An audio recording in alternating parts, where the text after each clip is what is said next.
अस्सलाम वालेकुम। मैं हूं मोहम्मद सगीर और आप देख रहे हैं तिजारत न्यूज़। सबसे पहले तो मेरी पाकिस्तान और दुनिया भर में मुकीम अजीज़ हमवतनों से गुजारिश है कि तिजारत न्यूज़ को लाइक, सब्सक्राइब और शेयर करें। साथ ही अपनी राय का इज़हार भी ज़रूर कीजिए, क्योंकि तिजारत न्यूज़ पहुँचाता है आप तक वो हक़ाइक़ जो दूसरे छुपाते हैं। वफाकी हुकूमत की जानिब से पाकिस्तान के सनअतकारों, दरामद कुनिंदगान और ताजरों को सहूलियात फराहम करने के लिए खातिर ख्वाह इंतजाम नहीं किए जा रहे हैं, तो दूसरी जानिब माशी हब कराची से ताल्लुक़ रखने वाली कारोबारी बरादरी भी हर गुजरते दिन के साथ माली खसारे का सामना कर रही है। तिजारत न्यूज़ की जानिब से सनअतकारों, दरामद कुनिंदगान और ताजरों के मसाइल को उजागर करने के लिए पाकिस्तान की मारूफ व अहम तरीन कारोबारी शख्सियात से खुसूसी गुफ्तगू का सिलसिला जारी है।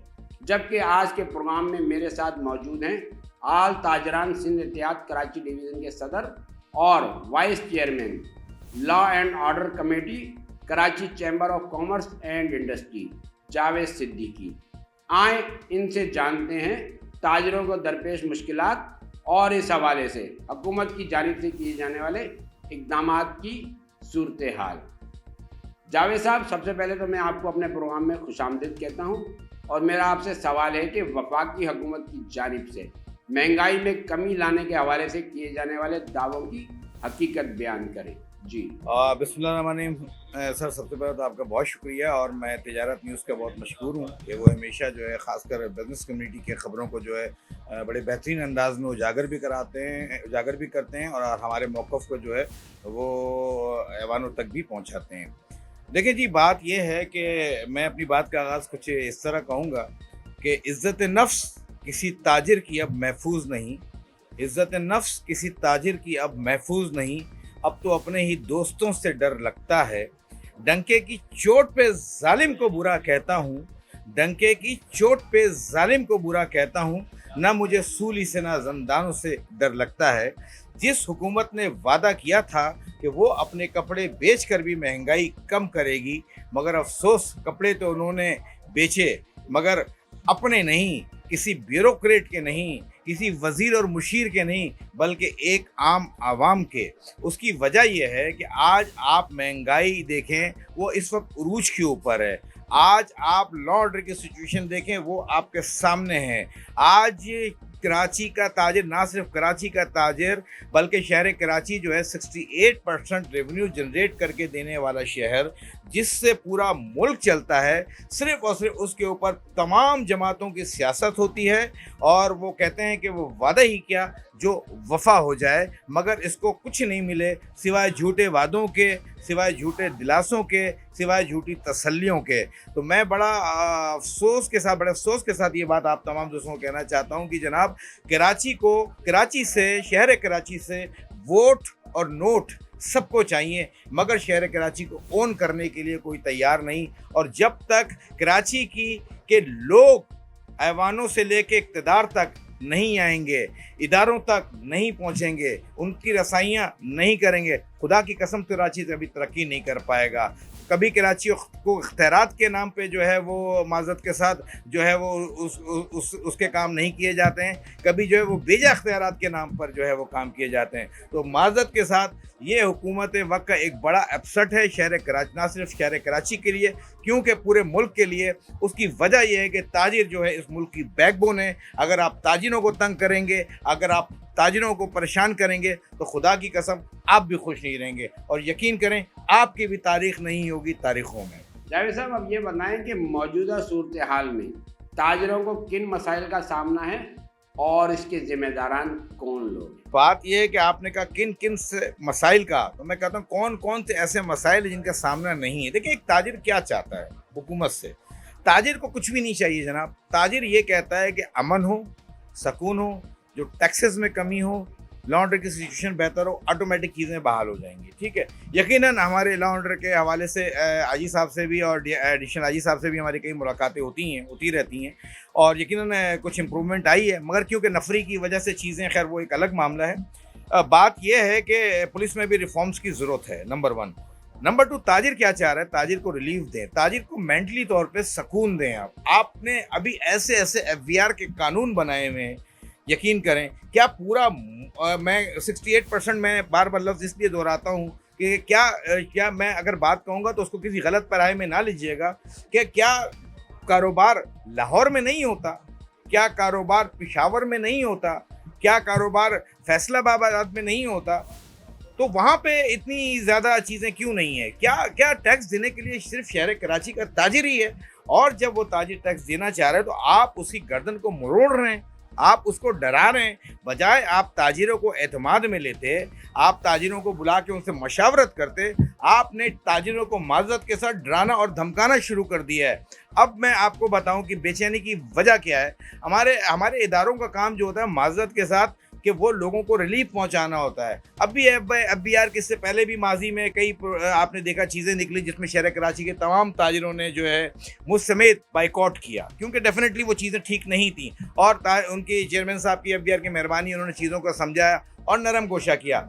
मगर मुझे ये समझ नहीं आती कि ऐसा वो कौन सा फिलोसफर है जो चेयरमैन FBR को या प्राइम मिनिस्टर को ऐसे जो उल्टे सीधे मशवरे देता है, जिससे पूरी कराची की ताजिर बरादरी जो है वो मतलब परेशान हो जाती है, एक मरहले से निकलती नहीं है, दूसरे मरहले में आ जाती है।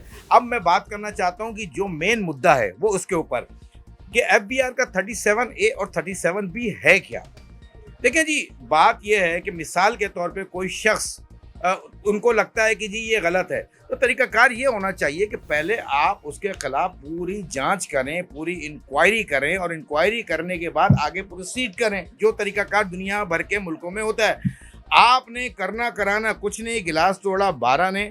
आप अगर 37A के नाम पे डायरेक्टली उसकी FIR लॉन्च कर देते हैं, आप मेरी बात समझें, और उसके 37B पे आ जाएंगे तो उसके बाद उसके जो अकाउंट के अंदर पैसे हैं उसको सीज कर दें या कुछ भी आप कर दें। तो यार मुझे ये बताएं कि कौन सा ताजिर आपके मुल्क में काम करेगा और कौन सा ताजिर आपके साथ रहना पसंद फरमाएगा। जब आप इस खौफ व हिरास की फ़ज़ा को जो है वो आप मज़ीद बढ़ा रहे हो, तो मेरे भाई 37A और 37B को तो खुदा का वास्ता है कि फिल फौरी तौर पर आप ख़त्म करें, वरना यकीन करें ये अगर ताजिर ख़त्म हो गए तो शायद माज़रत के साथ आपकी हुकूमत भी ख़त्म हो जाएगी। मैं हाथ जोड़ के ये बात कह रहा हूँ, ठीक है। ताजिरों को 1200 रुपए के नाम से जो माजी में FBR का टैक्स हुआ था, टैक्सेस के हवाले से वो लाखों रुपए तक पहुंच गए। तो मेरे भाई FBR की पॉलिसियां नहायत ही नाकिस पॉलिसीज़ हैं। FBR के चेयरमैन से हाथ जोड़ के दरख्वास्त है कि वो इन पॉलिसीज़ को बदलें इससे पहले कि बहुत देर हो जाए और ये ताजिर मिलकर हुकूमत बदल लें।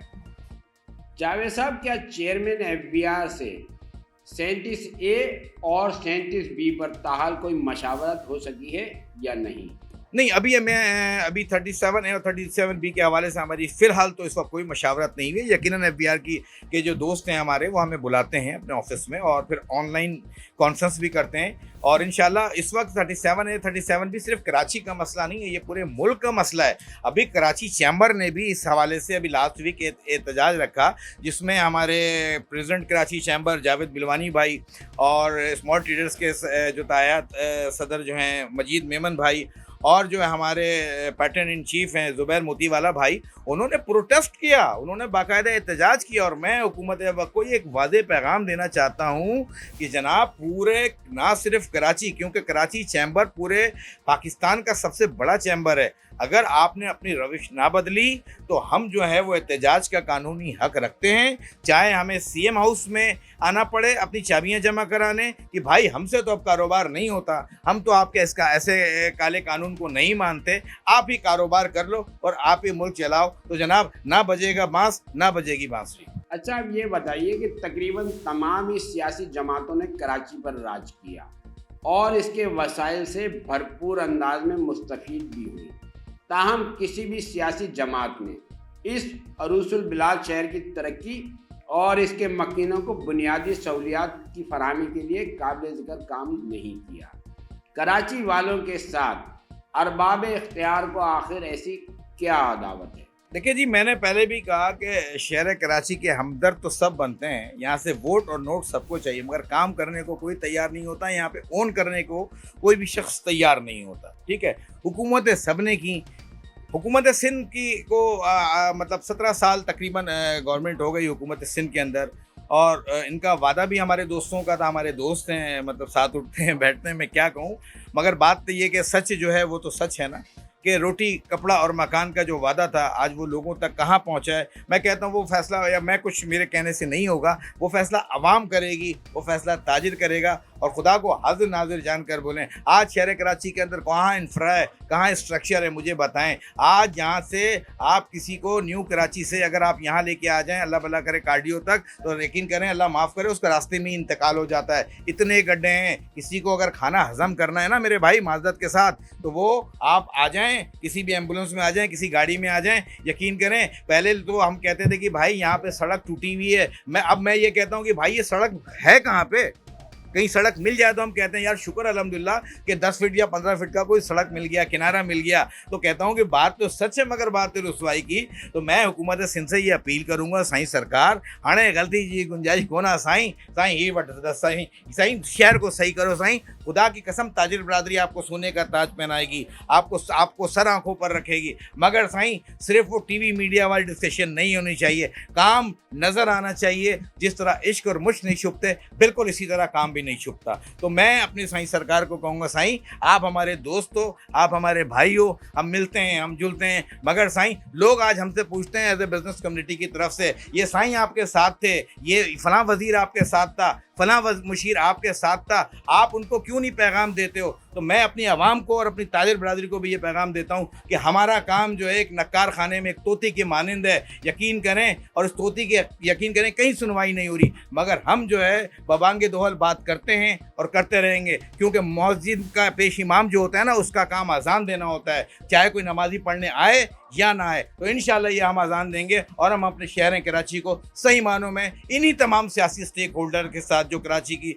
बड़ी जमातें हैं, इंशाल्लाह मिलकर जो है इस कराची को जो है सही मानों में अपने कायद का शहर बनाएंगे और अपने रोशनियों का शहर बनाएंगे। अच्छा, अब बताइए कि मोटरसाइकिलों की नई नंबर प्लेटों के हवाले से कराची के शहरियों को दरपेश मुश्किलात के हवाले से आपकी क्या राय है? आपने बहुत हॉट इशू छेड़ दिया नंबर प्लेटों के हवाले से। अभी एक मेरी वीडियो बहुत वायरल हुई थी कराची में नंबर प्लेटों पे, तो चलें थोड़ी सी हम इस पर भी बात कर लेते हैं कि बात तो सच है मगर बात है रुसवाई की। और फैसला जो कुछ भी हो मंजूर होना चाहिए, कि फैसला जो कुछ भी हो मंजूर होना चाहिए, जंग हो या इश्क हो भरपूर होना चाहिए। तो मेरे भाई अब वक्त आ गया है कराची के लोगों को, देखिए हमें सिंध की सकाफत अजरक, सिंध हमारी माँ है, हम उसको धरती माँ बोलते हैं अपनी, ठीक है, सकाफत से हमें प्यार है।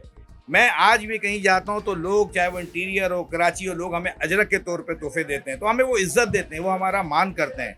देखिए हमें इस बात पे कोई एतराज़ नहीं है कि आप जो है नंबर प्लेट हमें लगा के दें, मगर मुझे एक बात बताएं आप कि ये जो नंबर प्लेट की तो ऑलरेडी आप पैसे ले चुके हैं लोगों से, तो क्या सकाफत आप पैसों से बेच रहे हैं? अगर आपको सकाफत को इतना ही उजागर करना है तो जनाब आप दें नंबर प्लेट बना के लोगों को। और अलमिया ये है कि इस वक्त 4 लाख से जायद की आबादी है, 4.5 करोड़ से जायद आबादी है इस शहर कराची की। आपने टाइम कितना दिया है? और सबसे बड़ी बात, जब आप ऑनलाइन या वहाँ पे एक्साइज के काउंटर पे जाते हैं तो आपको एक लंबा टाइम दे दिया जाता है, क्यों नहीं देते आप?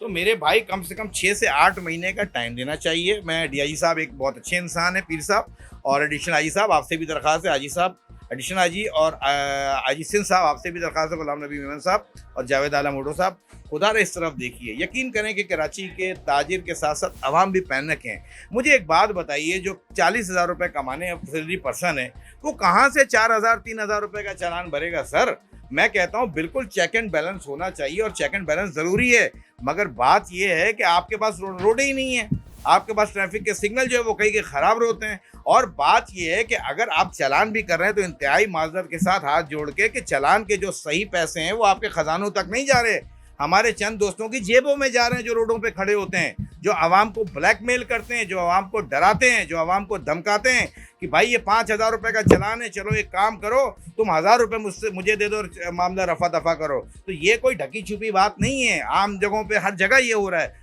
तो बात यह है कि जो चालान का सिलसिला है इसको फौरी तौर पे स्टॉप करना चाहिए और बिल्कुल कानून को लागू करना चाहिए, मगर नंबर प्लेट जो है वो फ्री ऑफ कॉस्ट देनी चाहिए।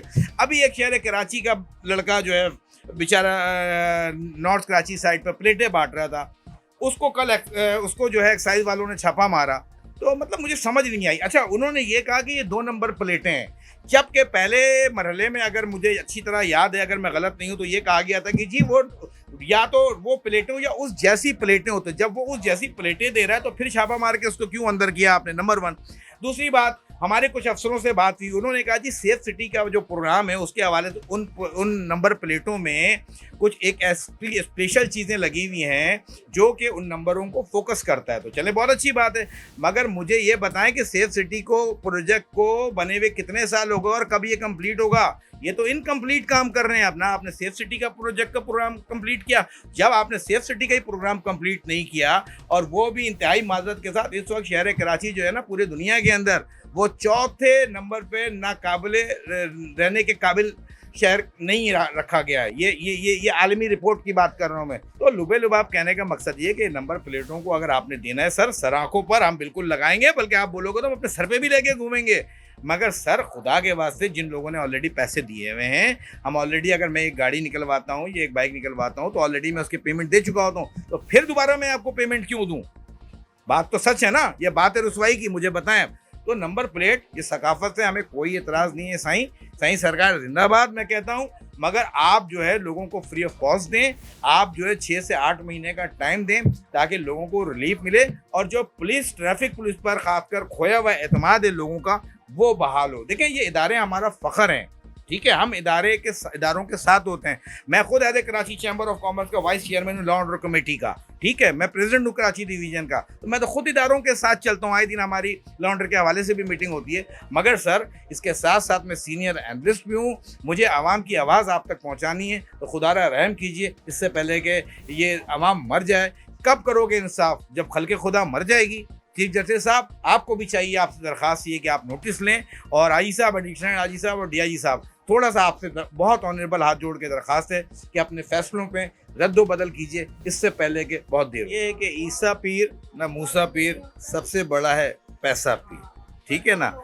तो लुबे लुबाब कहने का मकसद ये है कि आप जो है इन चीज़ों को थोड़ा सा जो है वो जो नंबर प्लेटों का मामला आपने बताया ना, वो जब पकड़े जाते हैं ना तो कुछ हज़ार का नोट, 500 रुपए का नोट हाथ में रख देते हैं और वही उनका कानून बन जाता है, क्योंकि फातिमा का जो भाई है ना वो बहुत ताकतवर है। बस मैं इससे ज़्यादा और क्या कहूँ। ठीक है जावेद साहब, आप Karachi chamber of commerce and industry की लॉ कमेटी के वाइस चेयरमैन भी हैं, तो अब आप हमें बताइए कि शहर कायद में इन दिनों अमन अमान की सूरत हाल कैसी है?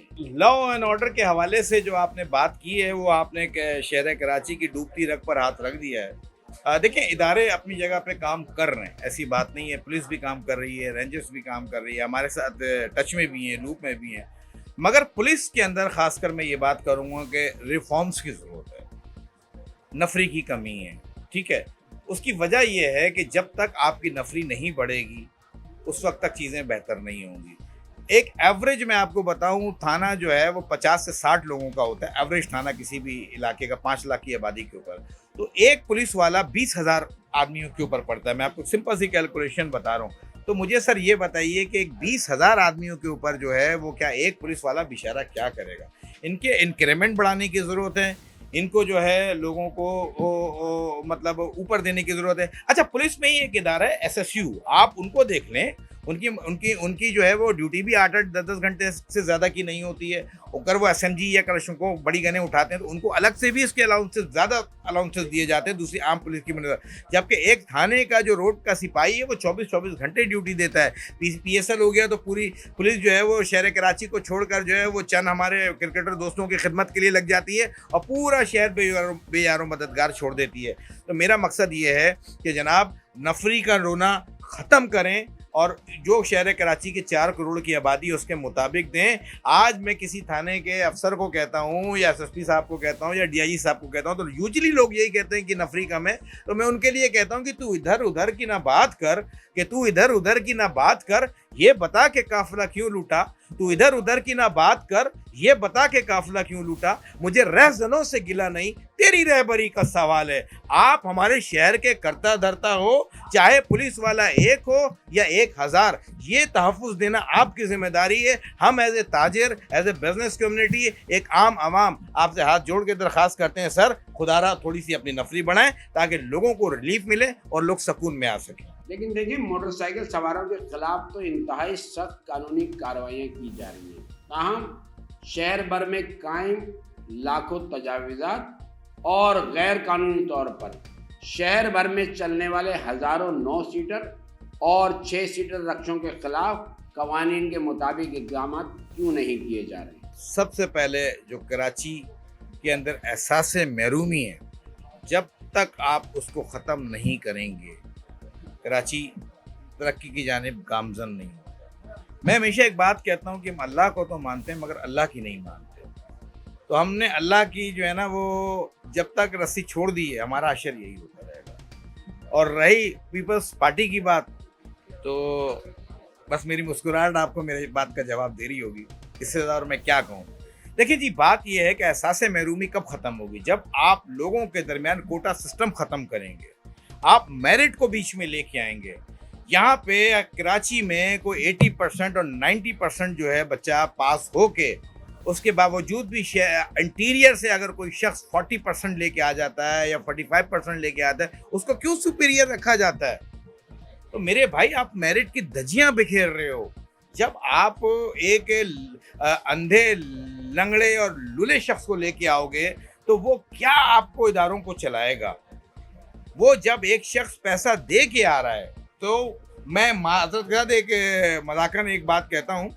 एक शख्स, नाम नहीं लूँगा, कि उसने कहा कि भाई मैंने फ़ोन किया है, सर मेरा काम है, ये देख लें। तो उसने कहा भाई तू एक काम करना, तू लाख रुपए दे देना।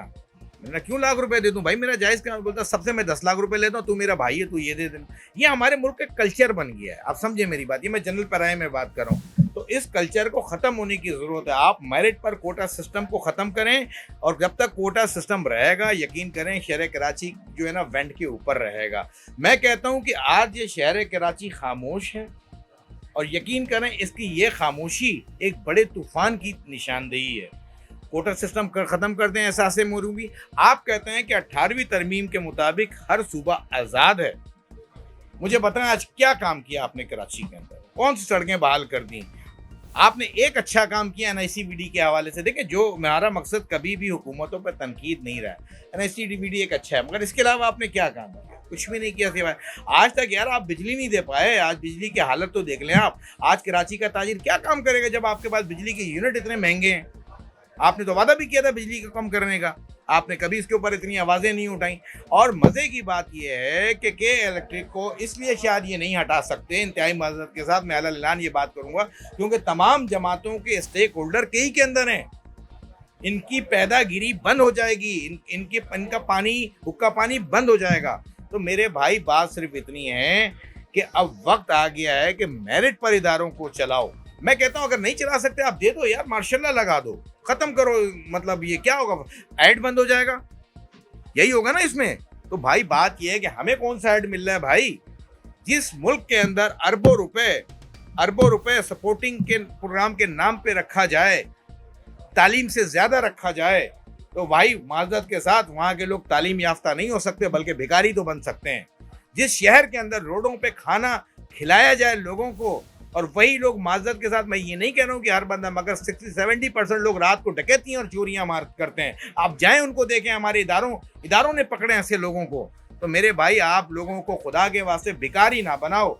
आप एक मखसूस इदारे को अरबों रुपए का फंड दे रहे हो, मैं हुकूमत सिंध की बात करता हूँ, ठीक है? क्या आपके अंदर इतनी एबिलिटी नहीं है कि आप उसको खुद मैनेज करो? आप दूसरे लोगों को फंड दो, आप दो बिजनेस कम्युनिटी को फंड, आप दो कराची चैम्बर को फंड, देखो फिर हम आपको बताते हैं कि ये कैसे चीज़ चलती है। तो ये बात सिर्फ बातों की लफाजी तक नहीं है, मगर सर बात ये है कि आप तो हमारे साथ बैठने को तैयार नहीं हैं। आप तो हमारी जो है ना वो सांसें और आवाज़ें बंद करने के लिए तो तैयार हैं, मगर हमारी बात सुनने को तैयार नहीं है। तो सर खुदा के वास्ते, हम ताजिर बरादरी हैं, हम आपके दोस्त हैं, हम तो आपके पीछे चलेंगे, हम तो आपके कदमों को शाना बशाना साथ लेके आपके साथ चलना चाहते हैं। मगर साईं सरकार, मेरी आपसे ये दरख्वास्त है कि लास्ट एक दफ़ा प्रोग्राम भी चंद महीनों पहले हुआ था जिसमें बिलावल साहब ने कहा था कि कराची के किसी भी ताजिर को अगर कोई परेशानी लाहक हो तो वो मुझे डायरेक्ट कम्युनिकेट करे। मैं कहता हूँ बिलावल साहब, आप यंग हैं, आप एनर्जेटिक हैं, अल्लाह तबारक व तआला ने आपको इज़्ज़त दी है, अल्लाह ने आपको मान दिया है। आइए बिज़नेस कम्युनिटी के साथ, बिज़नेस कम्युनिटी को एतमाद में लीजिए और आइए देखिए फिर काम कैसे होता है। तो खुदारा इन जो मैं आपकी कैबिनेट के अंदर जो कुछ करप्ट लोग हैं, आप उनकी तरफ देखिए। यकीन करें ये आपको सही गाइड नहीं कर रहे हैं। मैं अल्लाह ये बात कर रहा हूँ, अगर ये शायद आपको सही गाइड कर देते तो आज इस शहर का और आज सूबा सिंध का ये हाल नहीं होता। आज सूबा सिंध जो है वो मोहनजोदड़ो से भी गया गुजरा है। अभी मैं आपको बड़े मज़े की बात बताऊं कि जब इंडिया से जंग हुई तो इंडिया के जो लोग हैं वो अल्लाह भला करे वहाँ की सफारी पार्क से आगे की तस्वीरें दिखा रहे हैं कि देखो वहाँ के जेट ने जो है तबाह कर दिया। तो मैं कहता हूँ भाई वहाँ के जेट को तबाह करने की ज़रूरत नहीं है, या हमारे अपने लोग ही काफ़ी हैं हमारे शहर को तबाह करने के लिए। हमारी अपनी सियासती लोग काफ़ी हैं हमारे शहर को तबाह करने के लिए, हमारे सिंध को तबाह करने के लिए। तो मैं बिलावल साहब आपसे हाथ जोड़ के दरख्वास्त करता हूँ कि आइए कराची चैम्बर के साथ बैठिए, बिजनेस कम्युनिटी के साथ बैठिए, अपना वादा पूरा कीजिए, इंशाल्लाह हम आपके साथ शाना बशाना चलेंगे। अच्छा जावेद साहब, अब आते हैं एक हसास मामले की जानिब। कस्टम हुकाम के मुताबिक सदर की इलेक्ट्रॉनिक मार्केटें स्मगल सामान से भरी हुई हैं, जबकि इन्हीं मकामात से हवाला हुंडी का भी एक बहुत बड़ा नेटवर्क चलाया जा रहा है। आपके पास इस बारे में क्या इत्तलात है? देखें, बात यह है कि कस्टम ने भी छापा मारा है, कुछ हमारे FIA के दोस्तों ने भी छापा मारा और ये सिलसिला तो कंटिन्यू रूटीन का हिस्सा है। मगर मेरा सवाल ये है, मैं ये नहीं कह रहा हूँ कि ताजिर कोई बहुत ईमानदार है, यकीनन ताजिरों में भी कुछ ताजिरों की शक्ल में कुछ काली भेड़ें मौजूद हैं, इसमें कोई दो राय नहीं है, ठीक है। मगर मेरा सवाल ये है कि ये माल आता कहाँ से है? क्या ये पाकिस्तान के अंदर मैन्युफैक्चरिंग हो रहा है? नहीं, ये माल बाहर से आ रहा है, ये माल स्मगलिंग का हो रहा है, स्मगलिंग के थ्रू हो रहा है। तो अगर आप जो हमारे दोस्त हैं लॉ इन्फोर्समेंट के इदारों के जो लोग हैं, अगर शायद वो उस चीज़ को मजबूत कर लें, यकीनन यहाँ पे भी कार्रवाई करें, मैं ये नहीं कह रहा हूँ कि आप ना करें। जो क्रिमिनल एलिमेंट्स हैं हमने कभी भी उनको ना सपोर्ट किया था ना करेंगे, ठीक है। मगर मसला सारा ये है कि जो लोग जहाँ पे जो हमारे लोग हैं जो जहाँ से स्मगलिंग हो रही है, खुदारा वहाँ पे उन चीज़ों को टाइट करें। वहाँ पे लैप्सेस हैं, वहाँ पे लोग जो है वो शायद ईसा पीर ना मूसा पीर वाली कहानी चल रही है, तो ही माल स्मगल होके अंदर आ रहा है ना, ठीक है। कोई हीरोइन यहाँ तो काश नहीं होती, कोई मोबाइल यहाँ पे तो मतलब ब्रांडेड नहीं बन रहे, ठीक है। तो बस बात कहूँगा तो फिर बात बहुत दूर तक निकल जाएगी। तो मेरी इदारों से दरख्वास्त है कि शायद चेक एंड बैलेंस का निज़ाम जो है वो बेहतरी की ज़रूरत है, उसमें भी रिफॉर्म्स की ज़रूरत है। अगर जिस दिन वो बेहतर हो गया तो शायद आपको यहाँ भी आने की ज़रूरत ना पड़े, यहाँ के जो चंद करप्ट लोग हैं वो खुद ही फारिग हो जाएंगे। ठीक है जावेद साहब, मैं आपका निहायत मशकूर हूँ कि आपने मेरे तमाम सवालों के जवाबात इंतहाई तफसील से दिए, और उम्मीद है कि कराची के शहरियों को कारोबारी बरादरी और इन्हें दरपेश मुश्किलात के बारे में काफ़ी आगाही हासिल हुई होगी। अब दीजिए अपने मेज़बान मोहम्मद सगीर को इजाज़त, मिलते हैं आइंदा प्रोग्राम में। अल्लाह हाफ़िज़। देखते रहिए तिजारत न्यूज़। चैनल को लाइक करें, सब्सक्राइब करें, बेल आइकन दबाएं और कमेंट करना ना भूलें।